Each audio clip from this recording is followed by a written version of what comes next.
Tatakbo rin sa pagkapangulo sa eleksyon 2016 si Senadora Miriam Defensor Santiago. Kinumpirma yan mismo ni Santiago kanina. At ayon pa sa Senadora, meron na siyang katambal o running mate sa pagka-vice-presidente. Nakatutok si Jam Sisante.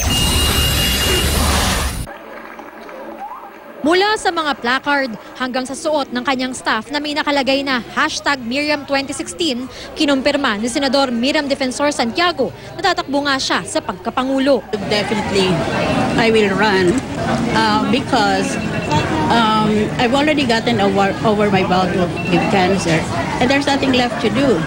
I can apply for a job abroad like the one I lost because of my cancer. But I think since I have served the government from the very beginning, I will end my career here. Hulyo ng nakaraang taon nang i-anunsyo ni Senadora Miriam Defensor Santiago na meron siyang stage 4 lung cancer. Ang sakit na ito ang dahilan kung bakit hindi natuloy ang kanyang pag-upo bilang hukom ng International Criminal Court. Kamakailan, sinabi ng Senadora na ayon sa kanyang mga doktor ay kontrolado na ang cancer. Ngayon, handa na raw siyang muling tumakbo sa pagkapangulo. Meron na raw running mate sa Santiago pero hindi niya muna ito pinangalanan. Has already announced.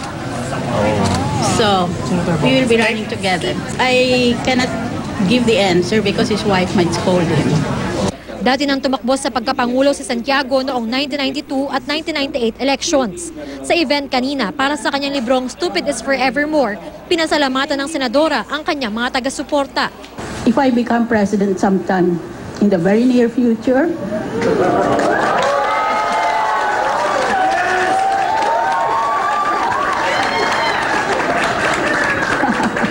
this country will be much better than it was before. Posible daw na sa Biyernes ihain ni Santiago ang kanyang Certificate of Candidacy. Jam Sisante, nakatutok, 24 oras.